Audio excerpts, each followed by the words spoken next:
Autumn is prime planting season, but it's also prime transplanting season. And that means making more from what you've got and or using what you've got better. Don't get overwhelmed looking at that big twisted clump of yesterday's impulse purchase. Make some free plants instead, baby. We'll tell you how today on the Garden Mixer.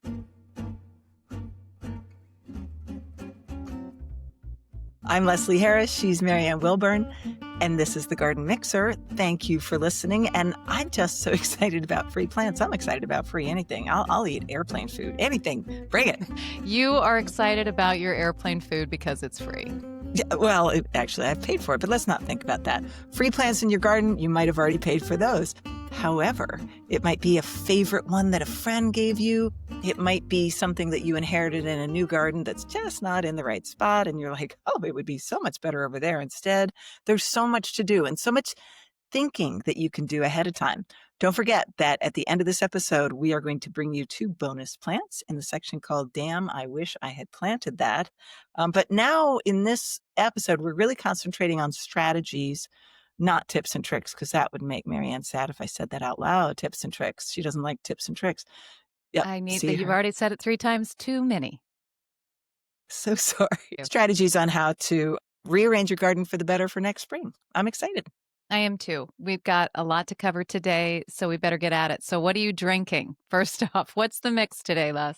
This is so exciting. Well, it's an old fashioned. I was feeling fallish and I didn't have any cider. So I muddled up some apples and I made myself an apple old fashioned with maple syrup and a little nutmeg and a little cinnamon. What do you think? This is like a completely different drink than an old fashioned, right? Because it isn't an old fashioned bourbon and a cherry and old fashioned mix, which is Wait, what? did I not say bourbon? Bourbon's in this. There's bourbon. Oh yeah, there's bourbon, baby.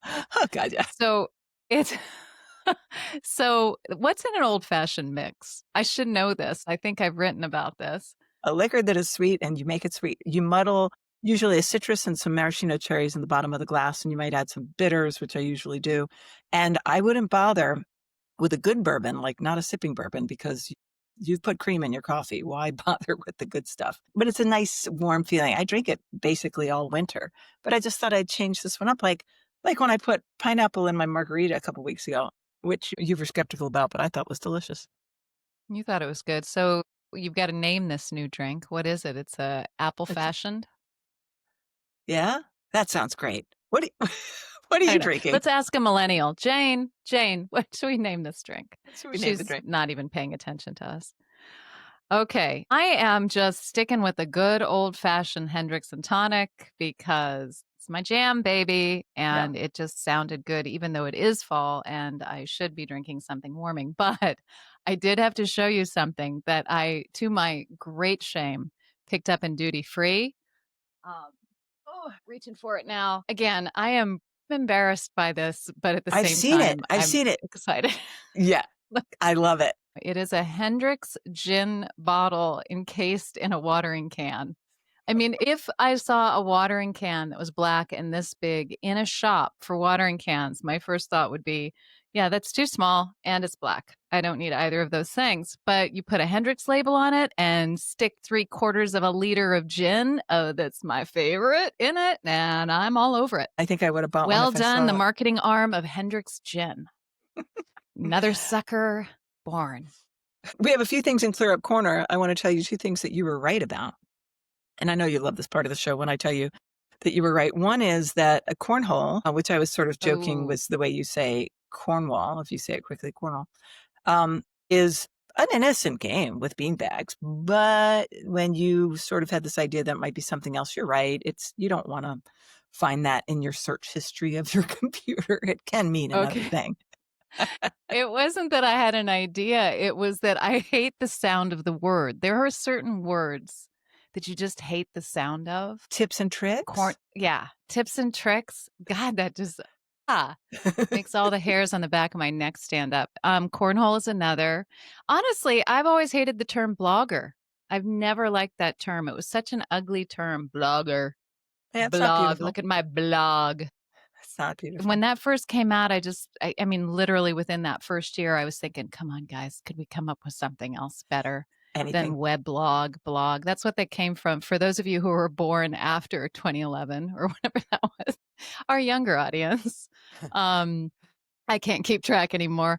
It came from weblog, blog. And nobody keeps a log. They keep a journal. It should have been blurnal. No, that wouldn't have been any better.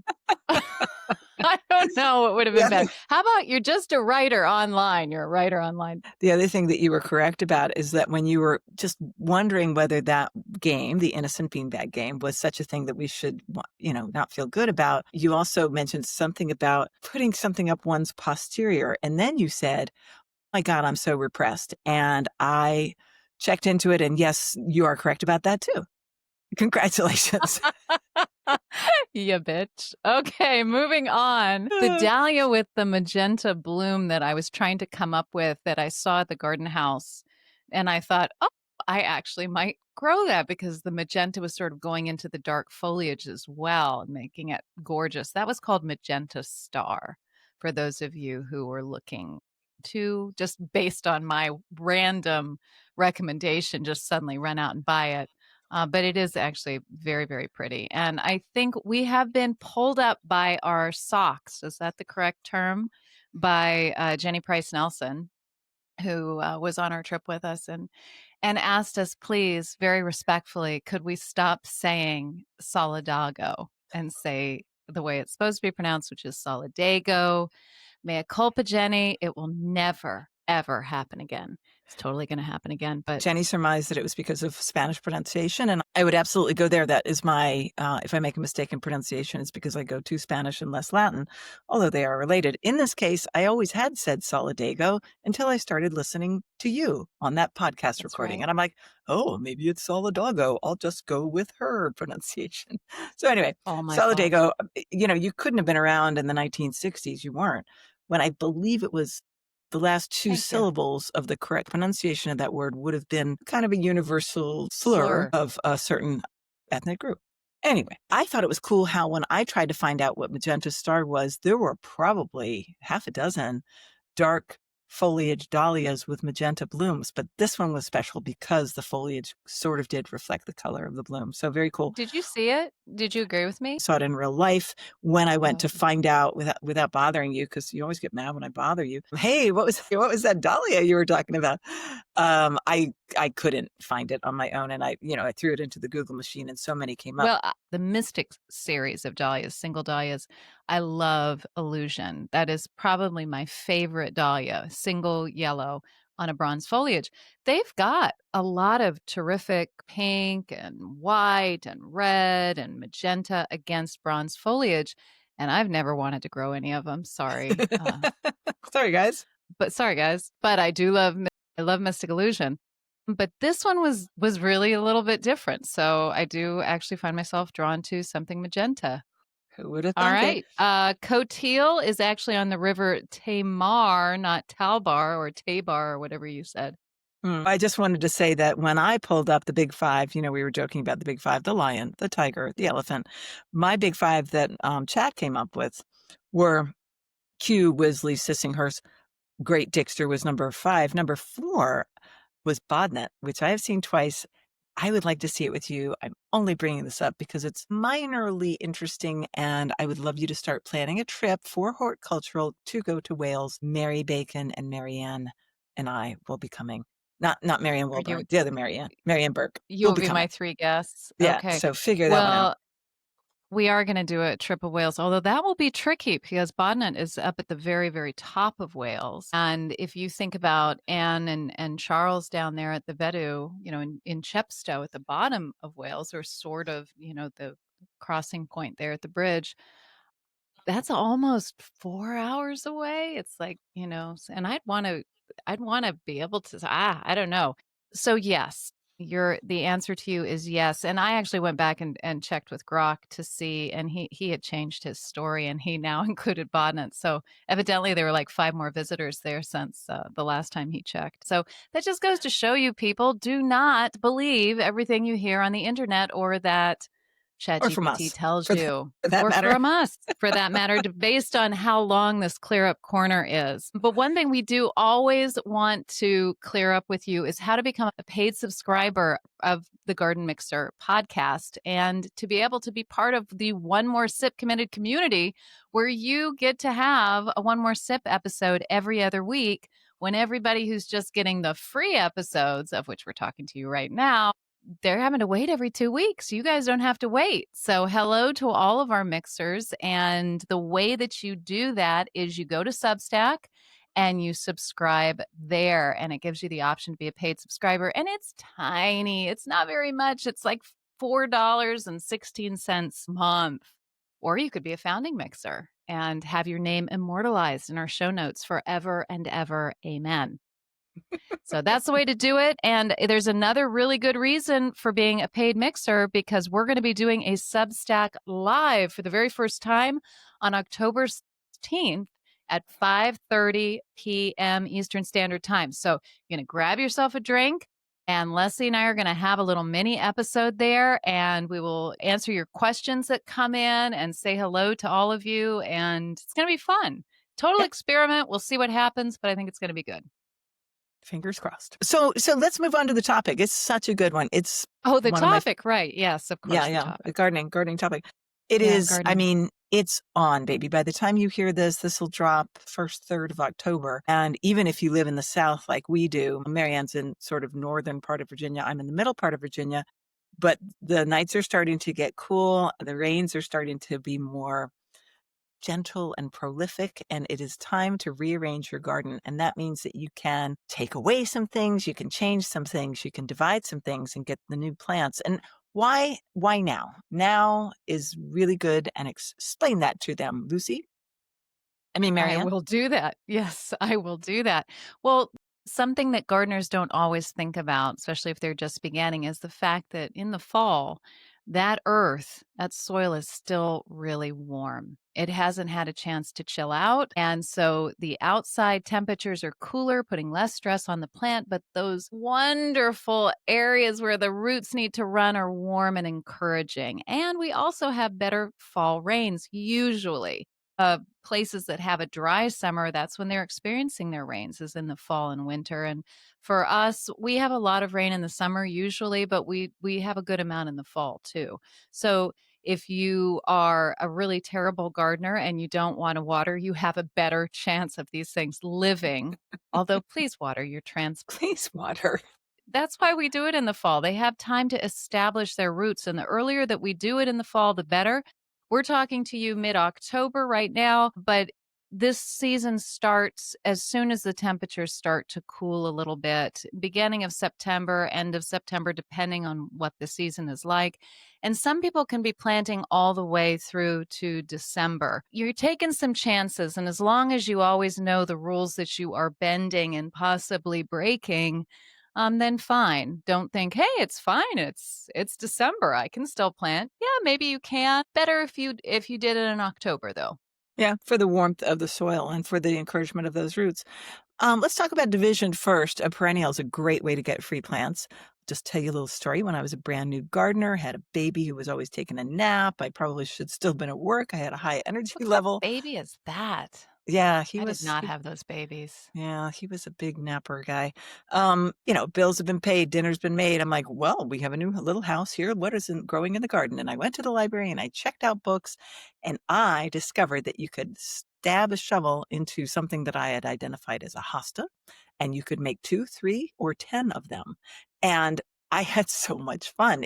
Never been bored since, actually. It was my first experiment into gardening. It's funny that when I was thinking about what to say tonight, there are some perennials that I wouldn't bother to divide because they look so magnificently huge when you don't divide them. And I would say that hosta is in that category. Yet, if you want free plants, I had a friend who was growing a bunch of those. How do you pronounce that? Sibboldiana. S-I-E-B-O. Sibboldiana. Yeah. Don't remember if I had Jay? taken Latin in my Jane? country day school. Not my rural high school. I would tell you. The She had so many of these things, and they're the wonderful kind with the rumply leaf that the slugs don't get too excited about. And I was greedy, and I asked her if I could take some divisions, and I did, but it was the time of year that I'm stabbing the shovel through them, and they do not look better when I am finished, so I thought, "It's time for that foliage to go anyway, I'll just take them away." Her husband came home from work and had some questions. He didn't realize that they would just grow back in the spring. But what do you use? What's your general go-to for a tool when you wanna go and divide a perennial?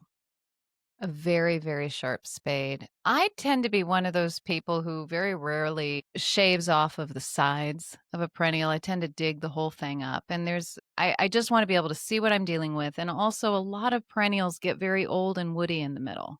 Mhm. So just shaving off their newest growth and using Doesn't that help. is just not going to help you in the long run. So I will usually pop it up with a shovel and then use a very, very sharp spade to bludgeon it to death. But if it's something like a hosta or a hellebore, I tend to divide hellebores just after they've bloomed in the spring. I will use a very sharp knife and do some cutty cutty with a very sharp knife. So you've And dug up the whole thing with a spade, and then you're going to mhm, or with a proceed shovel, yeah. with a shovel or spade, and then you're going to do surgery on that clump, yes?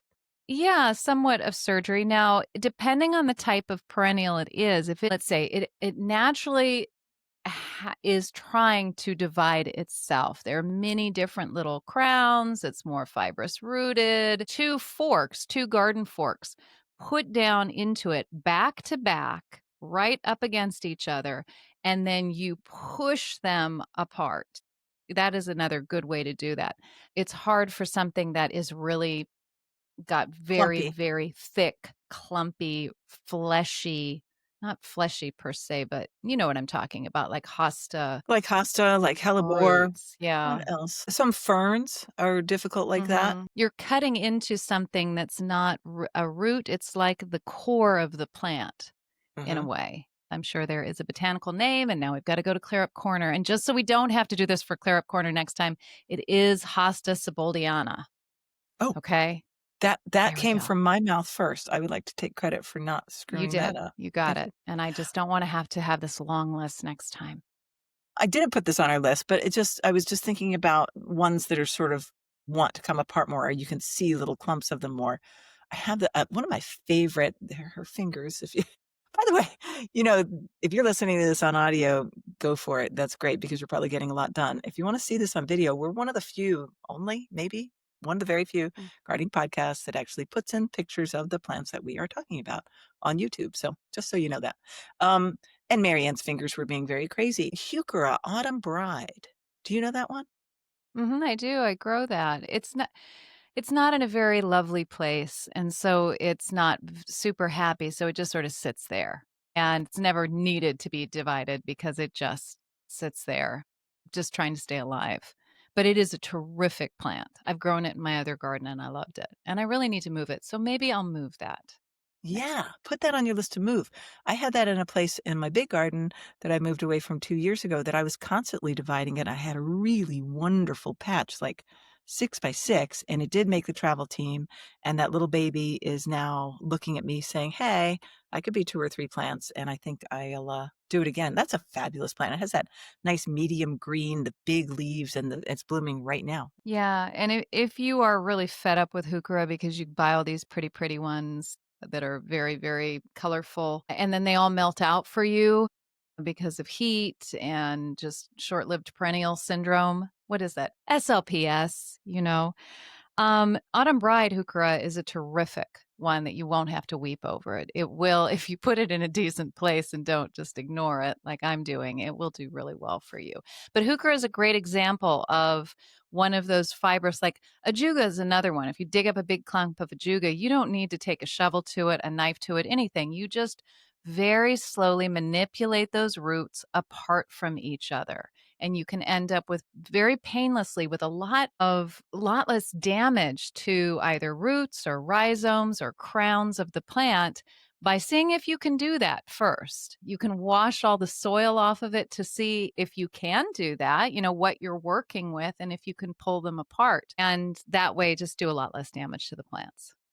Two others that spring to mind on that sort of thing would be an easy digger, which would be the German iris. And then you're going to see, oh, exactly that tuber goes with that leaf, and let's move that over there. Very easy, very nice. Another one that's not so easy because you probably should dig up the whole thing to see what you're doing. And those guys can be 100 years old and full of soil and very heavy, is the herbaceous peony, which is, if you're lucky enough to have one that old, you can get divisions. You don't need to. It's not going to die off in the middle. But if you want to share a precious plant, that's one where you're like, yeah, that tuber goes with that piece, that eye. There's an eye on the tuber. And so you're going to want to grab carefully, or just tell your friend to go shopping. I don't know.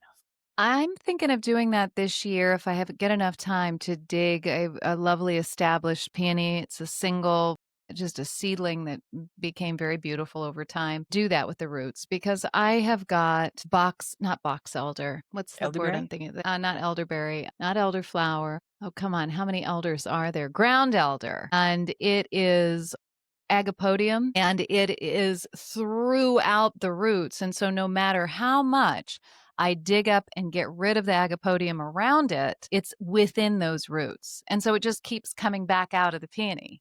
And the only way to cope with this is to dig it and pull it out of the roots completely, like separate all the roots. But I haven't done it to this point because peonies aren't that thrilled with having this type of treatment done to them, and I don't want to lose a year of bloom possibly because it's sulking. So I haven't done it, and I just keep battling that damn ground elder. Mm. If There we you go. are planting a peony new or transplanting a peony, don't forget that just like German irises and many irises, peony tubers do not want to go way down into the earth. They want to sunbathe near the top. The other thing to think about with some of these perennials, should I divide, should I not, is that some that are doing just fine, and two that I can think of are epimedium and rhodia, the sacred lily, and what's epimedium? Barrenwort. Yes. They're going to be fine just getting bigger and bigger and bigger slowly. If you just want more of them in a large clump, it's going to take forever and a day for that clump to get out. But if you dig them, divide them, and then replant them, like you would, like you just bought a bunch of them, you're going to get a big clump a lot faster than trying to let them do that on their own. So that's Yeah. another reason for dividing. Yeah. Here are a couple of plants that give me troubles for transplanting, and so I Oh. like to leave them alone. I don't have them established in this garden now, but I've gardened them a lot in former clients' gardens and my other gardens. Although one of them, I do have new little babies. The first one is Amsonia, what they call blue star, which is a fabulous fall plant. If you have it in your garden, enjoy it. You've got that very yellow thread-like foliage. It is really difficult to it's got this like woody root system. There's a trunk under the ground instead of fleshy things that you can divide. It's very difficult. And the other one is Baptisia, that's got a taproot, and that is a no fun divider thing. So unless you're quite The other one is sure, agapanthus. is that a toughie? It I thought that is. was more It is. clumpy, or is it taprooty? There is well, I don't know if it's taprooty. It's clumpy. It's like, like Amsonia. I think I have not moved the Amsonia that I would like to move over by about a foot and a half. I want the clump to be about a foot and a half to the right. And I look at it and I think, I just don't want that enough. It would be perfect like that, but I don't want it bad enough to dig that SOB out of the ground. I've heard of somebody who had more money than sense who moved a swimming pool 2 feet because of a view from a window.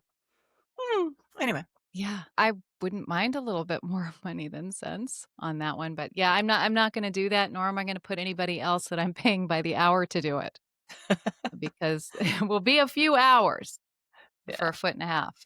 But they have lots of little baby seedlings that if you want them, get them out of the ground and get them repotted where you want them quickly because they will make it hard for you to do it later. Bigger they get, so be Yeah, warned. these are the ones that are new in my garden up on the hillside. A friend of mine had an Amsonia that had a bunch of babies, and she invited me to take some. I'm like, "Yeah," because those roots were tiny things that I could handle, and I think Yeah. most of them have taken, so I'm excited.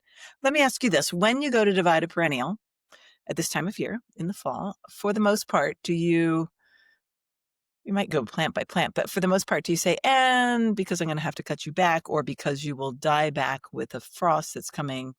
Well, it will come. Do you cut things back when you go to divide them? Yeah, I think generally I do. I mean, I try and make it a little less stressful on the plant, and it depends. If it's a very woody shrub, yeah, I'd probably reduce it by at least a third. And if it's a perennial, I'm just going to be bringing it down to, stubby stubbies, Okay. probably. Unless it's in like, it's got a lot of green growth. And I'd like to, allow some of that chlorophyll to keep filtering into those roots and making it a happy plant. I think, what, don't you? Yeah, I think I take it plant by plant. If it's right by my front door and I've made a dog's breakfast out of it, down it will come. But if it's Right. looking pretty good, I'm like, "Oh, I did that with some skill and dexterity. I might be keeping that the way it is right now, and it can photosynthesize until that frost comes." So yeah, it depends. Now, I have another question for you. When you go to transplant a shrub, and we're going to talk in a minute about how some things are just so much happier if you transplant them in spring than in fall.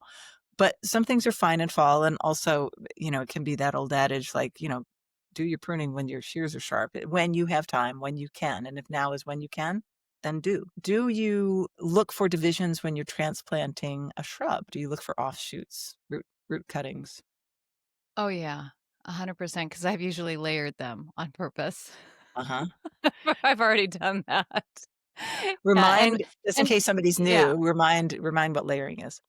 Layering is taking a branch of a shrub that's fairly low to the ground already and pinning it down to the soil so that it will root and make you another plant within probably a year to 2 years, depending on what it is. Sometimes you can wound the bark to make that a little faster, but overall, if you just get it so that it's bent down lower than the rest of the main mother shrub, that will get it to start rooting, and you've got another plant ready to go. Whether or And not that's legal in some places is a whole nother thing. We'll deal with the ooh, legalities in a moment, listeners. skimming over that. Don't Yeah, forget that when you do layer, it's always smart to put some sort of incongruous item like, I don't know, a heavy child's toy or a brick or a stone stone. where you have placed the branch underground. Otherwise, you'll forget. I mean, I forget. And then Oh, yeah. when you see that stone or that brick, you'll be like, why is that there? Oh, yes, I might have a new plant. Let's go check it out. And then you cut it from the base, and then maybe you do have a new plant. Layering can be difficult too because sometimes the plant does it on its own and you don't really want it. Or it's a suckering plant like an Itea or a oh Oh, of course, gosh, what is the hydrangea, clethra? Clethra Forsythia. alnifolia, forsythia, Yeah. hydrangea quercifolia. I have those layering up the wazoo. Do you want some? I do not. And you go to be weeding around it and you find a new shrub, so to speak, all rooted. And so you cut it off and then you look at those roots and you think, "Oh my gosh, this is a viable plant. I can't just throw it on the compost pile, but I don't want another one." And this is where plant swaps come in, folks.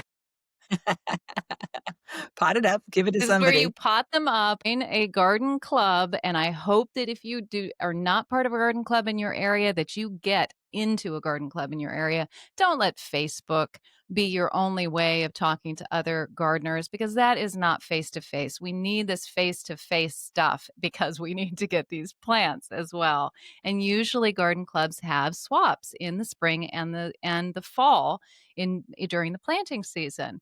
If you pot them up and you keep them in sort of a shadier area, maybe close to a hose, then you've got something to swap for later. You don't have to just go through your garden looking for things to dig up. You've already got them ready to go. And chances are there are people who want to get their hands on that clethra or that itea or that ficus or forsythia or whatever it is. Yep. Good advice. Why, thank you. You're welcome. If it's not your day to do this, it's coming. Your day is coming.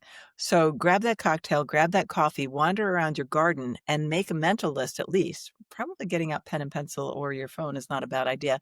To make a list so that you'll know, like, ooh, that would be so much better over there. And I would like 3 more of those, and that's big enough for me to do so. I want to move that, but I think I read that that's better moved in the spring. Let me look that up later. Do some mental homework on what you're about to do before you just grab a shovel and start digging away. I think you'll probably be happier in the end that you've planned out a little bit. As you're planning, keep in mind what you have purchased that is coming in the mail called bulbs. And you're going to want some Oh my gosh, you're going to want some real estate for those too. And so maybe setting aside some sections of your garden where you're like, well, I want to attack that part, but I know I want to put bulbs there. So let's wait and do both of them together on the same day or in the same weekend or something like that. It's good to plan ahead. Yeah, even so far as digging your hole where you're going to put something before you go and divide it, then it ensures that it's those roots that can dry out so quickly can go straight into another place, especially if you're just cutting something in half and you just want to put it into another place and still put it back where it was. It's a good idea to dig that hole before because it's I don't know about you, but you did say once you had princess piles where you would Mhm. dig, you do all your pruning and then you leave these piles and then tell somebody else to clean them up for you. That's when I And had I those employees. when you had employees, and now you and me, it's just there's princess piles and no minions, and so I will go crazy with doing my pruning and my trimming and my weeding, and then I've got all this stuff and I'm too tired. And that's true for dividing perennials too. You can get all excited, start digging up these big clumps, cutting them, assembly line, I'm cutting them up. I've got all these divisions. And then, my gosh, it's like 8 o'clock. The sun was down 2 hours ago and it's Turn on the late headlights. and I'm tired. Turn on the headlights. So try and work in small chunks Mhm. so that you're not, like, okay, I've got this huge flocks to deal with. And it could be that I end up with probably six divisions of it. And I need a place for all of them, or I need plastic bags for them, or, something to be worthy of the investment in time. There is no point in killing yourself and doing this work if you then waste it. Yes. It's like you grow 16 tomato plants because you think, "Oh, that's gonna be great," and then tomato season comes around and they're all rotting on the vine. Well, you took a lot of time over those 16 plants to raise them and to get them to that point. So you've really let yourself down and let Shame Leslie on you. down and you've let me down and Oh, we're you've let feeling it. everyone down. But don't do that. Have 2 plants instead. Or don't make all of those divisions or make bigger divisions and just bite this stuff off in chunks. Do yourself a favor and your adrenal gland will thank you. Uh, Adrenal to the failure at 35. Woohoo, right here. That's what do we wanna talk about Yeah, that?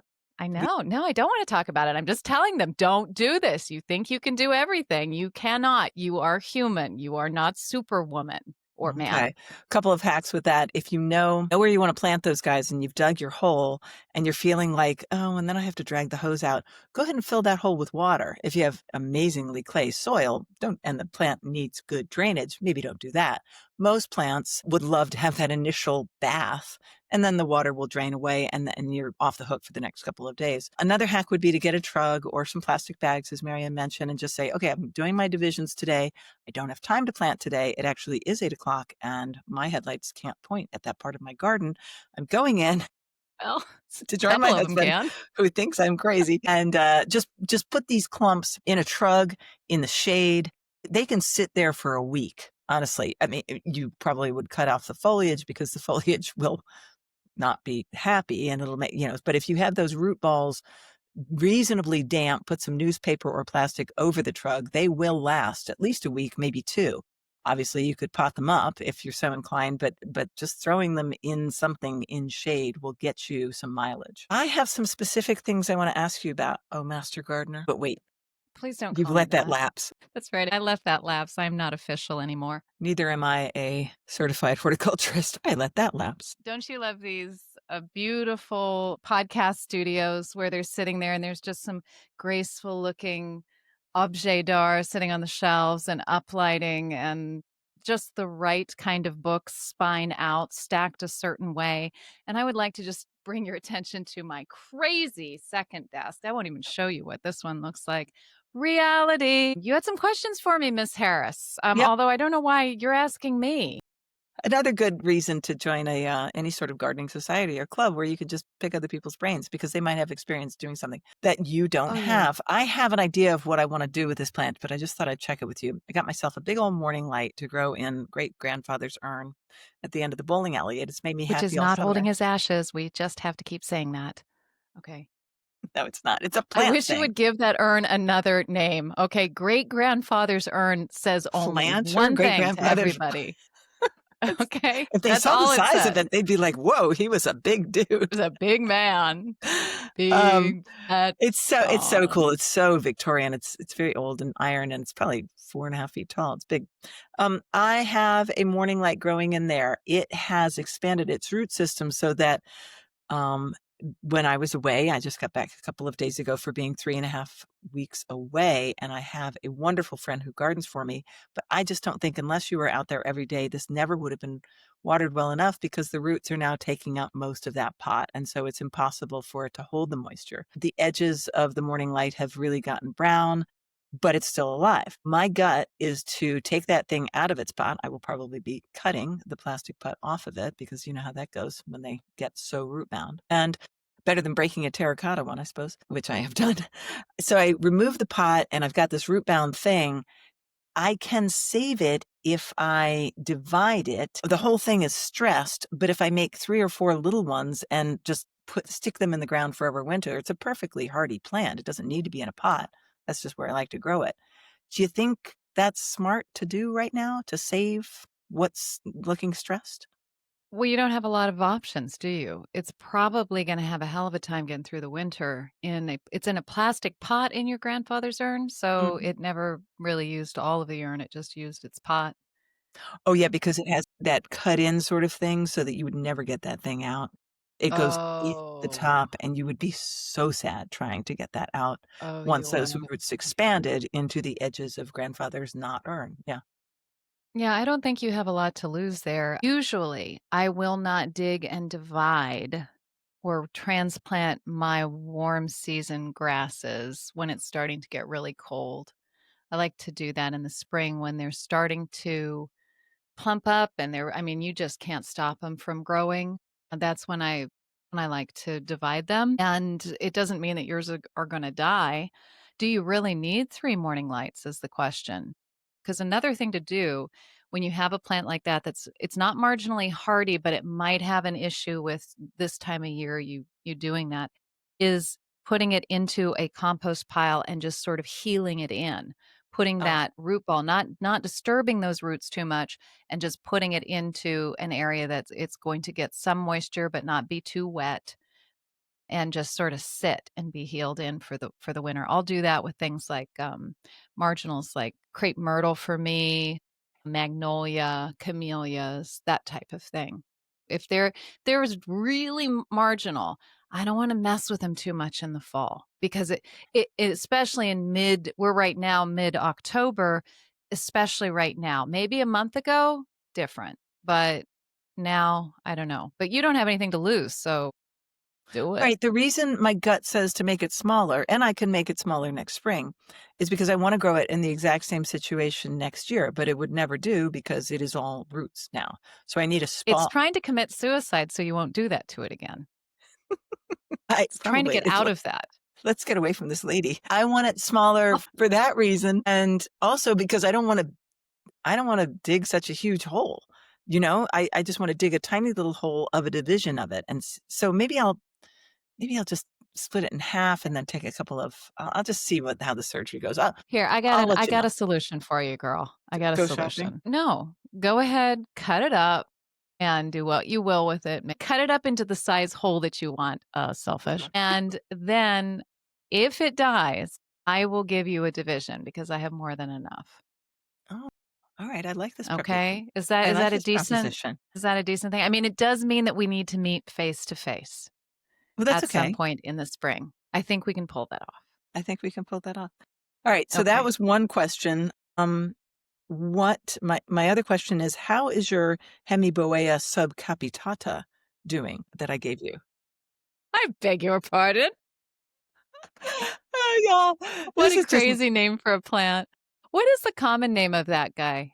okay, it is it didn't help me at all, I had to look it up. Oh, It is false Sininja, and I'm like, "Well, what the heck is Sininja?" Well, Sininja is Gloxinia, so why don't we cut to the chase and call it false it's Gloxinia? false And it does indeed look Gloxinia. sort of like a Gloxinia, but I didn't know that Sininja anyway, it's a cute little plant, it's got this real glossy leaf, grows in the shade, can take a little bit of sun, and these huge flowers that are happening right now for me. Do you have some growing? Do you still have that little piece I gave you? I do have it growing. I had thought it had just sort of blah, blah, blah, but it actually was just getting its feet underneath it, and it has been remarkably healthy. But I admit that I have not checked it in the last 4 days after I did like a big old weed fest of the main part of the garden. It's over by the chicken coop in that area I had already dealt with about 4 weeks ago. So I haven't checked to see if it is blooming, but I promise you I will go down there either tonight or tomorrow morning and I will see, because it would be nice to get something out of all of those big leaves, and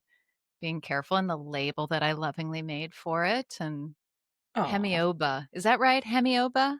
hemibo Hemobia? hemiboea.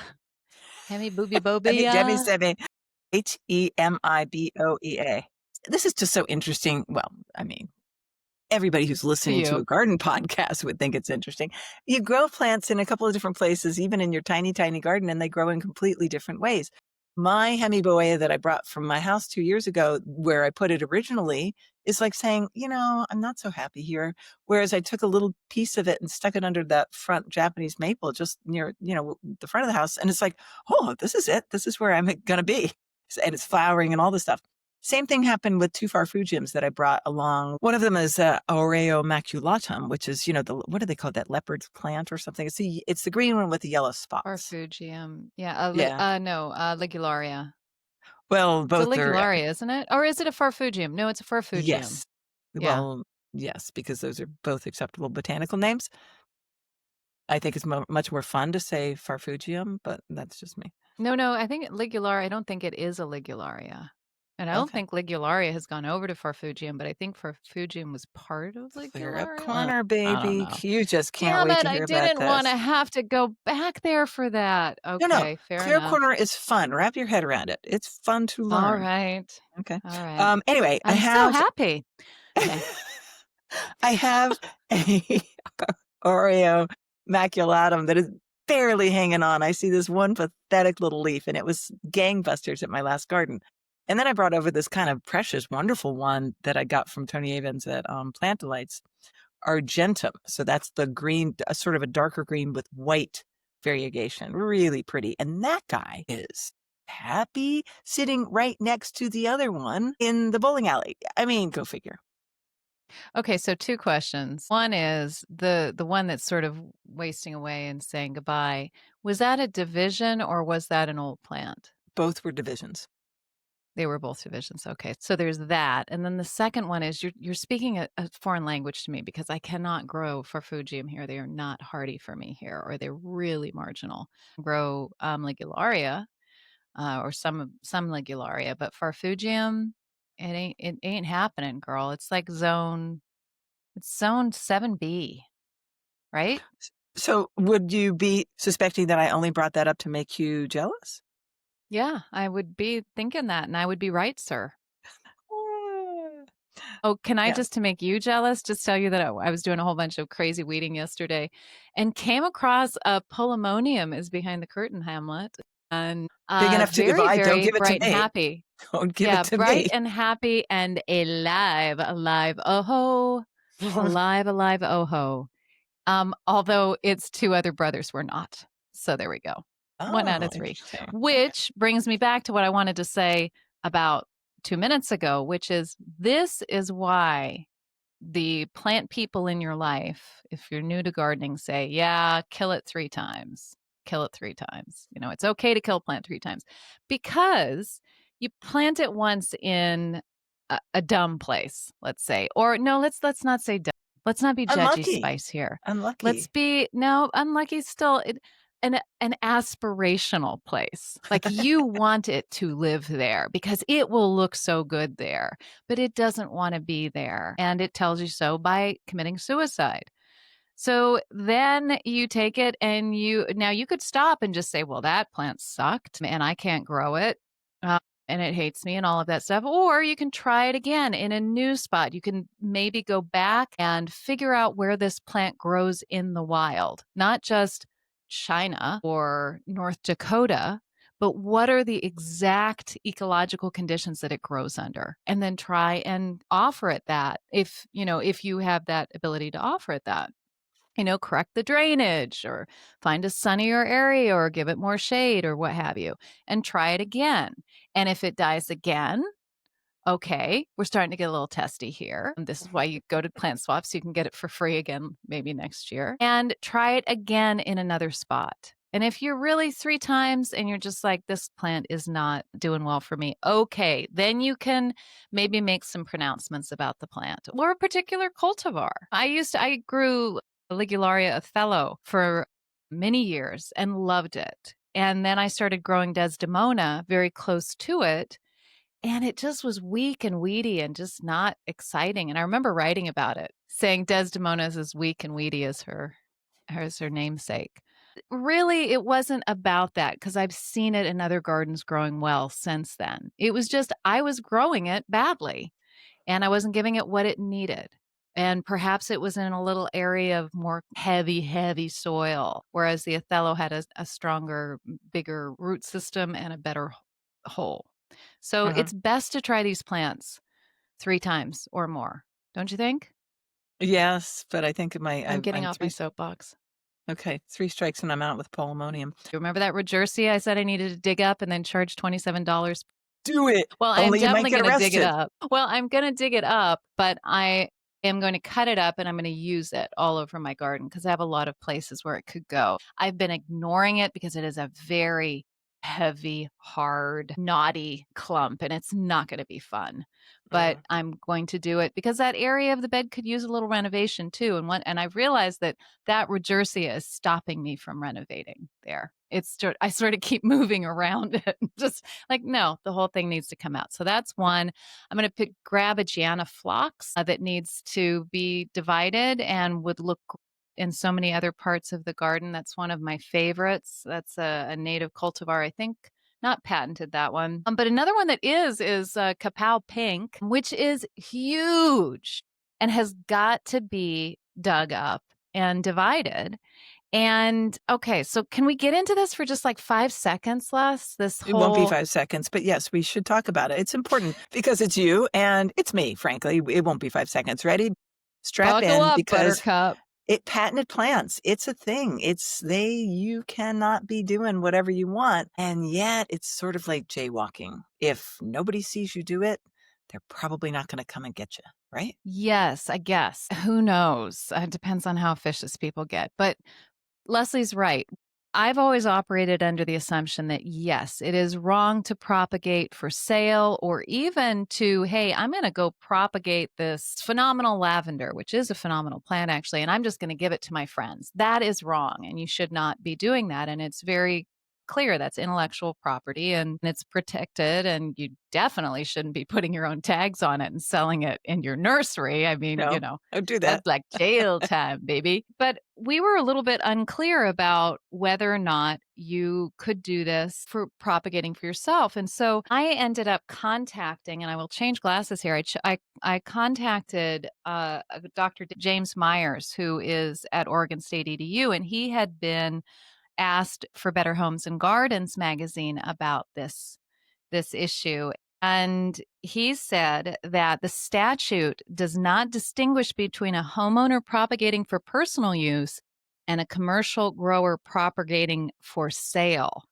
Doesn't distinguish between those two things. You are not allowed to asexually reproduce, sell, offer for sale, or use any part of the patented plant or its parts. So there's a slippery slope here, he says, with a homeowner dividing a perennial multiple times to produce a hedgerow or grafting multiple cuttings from an apple tree to fill out their orchard. And I sort of get that. You buy one plant and then you cut it into all these little bits so that you can have that hedgerow or you can have that clump. And I understand the reason behind that. But what I don't understand is I've got to dig up that phlox right now. I have to dig it up. It is going to be dying in the middle. It's too big. It's too woody. And I am not going to take the divisions that I have. I mean, this is a criminal confession, and throw them on the compost pile where they will sprout and live. So, what have I just committed a crime? Has nature committed the crime for me? What I mean, what are you supposed to do? I mean, what do you want to do? What do you think you should do? Remembering that you are under caution and what you say can and will be used against you in a court of law. Leslie. Just I've always done what I wanted to do in my own garden, That and is that not a defense. one of the joys of gardening for me is propagation. I think it's really fun. So I am just so sorry. Take me off to jail. Well, There I go. James Myers says, where does one cross the line? And he says the bar is set very low. In practice, a patent holder is not going to sue the homeowner who has propagated for personal use in practice, but it gives a patent holder the right to sue. The law does. So I don't know. We've got so many people, you're going to run from the IRS, you're going to run from the plant police. I think be ethical, and we all know when we're not being ethical, right? About Pretty sure. something. I'm Pretty pretty sure. sure. I'm pretty sure we do. Be ethical about it. You darn well better not be sharing that plant to all of your many friends and neighbors and, just to score a few points. But it is also a living thing. And the fact that I am going to dig that thing up, throw it away, and it's going to sprout and it's going to be another plant ain't me breaking the law. It's Mother Nature. Yeah. All right. That's all we need to say about that. We can neither confirm nor deny it's a good idea at all. What other legal language can we use? I don't recall whether that was a patented plant. Oh, wait. I don't I recall. don't recall. Yeah, that could And work for remember, us. those patents last 20 years. So, like for instance, Limelight. I wasn't it. Weren't we reading somewhere? Was it your robot master who was telling you just wait 20 years and then you can I'm too old to wait 20 I gotta years. divide this flocks now. What the hell are you talking about? 20. I could have moved. It could be dead. I could be dead. All of the above. Come on. Just let me divide And the just, plant. listeners, we're talking about something people don't really talk about. Just, to give us a little bit of cred here. We're talking about something that people will do or not do or talk, but we're actually discussing it because I know that this comes up in people's minds. What should you do? What should you not do? You should not steal. That is not okay. I don't know. We left them in a fog, but at least we talked about it, That's and right. we also gave them the lay of the land and the lay of the law there. And then we need to move on to damn, I wish I had Yeah, planted we them. do. Really, for me this year, it's more about moving things. I'm going to be Okay. moving things into better positions for them because I made some bad choices earlier. So I think that's really where my transplanting is going to be. Would love to point out just a couple of plants before we move on that really would appreciate the spring division as opposed to fall. A stilby always reacts really, really well to a spring division. I feel like the clump comes up, you divide it, and all of a sudden it's like, wow, I have 3 clumps the size of that one clump that I just divided.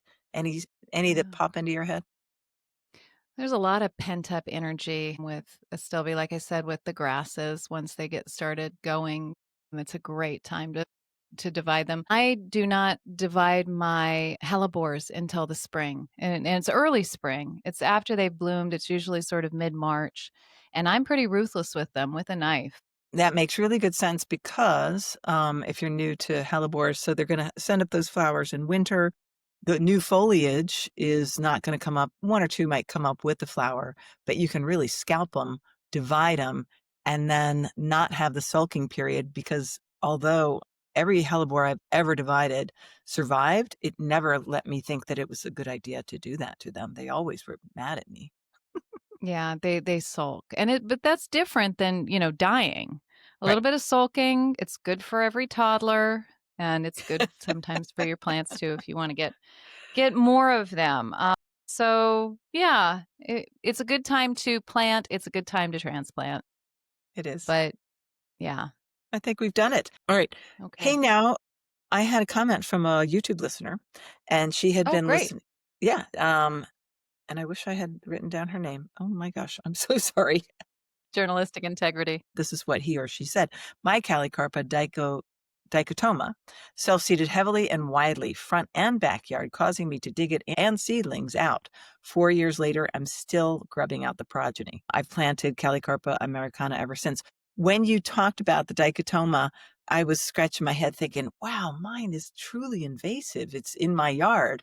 And then I failed to look up whether it's one of those things listed on Mobot as invasive. If you are watching the YouTube version of this, you will know that I will have put up a little flashy sign on it saying, yes, it is, or no, it isn't. But it was for her and it was for me. So you might want to stay virtuous and stick with the Calicarpa americana. Well, it's definitely aggressive. Now, the interesting thing is I've never had that happen. I haven't had to dig Calicarpa seedlings. And now remember, I taught that was for Damn, I Wish I Planted That. And I was talking about Calicarpa americana and that's the American native Calicarpa, the beauty berry for those who are not up on the Latin with that.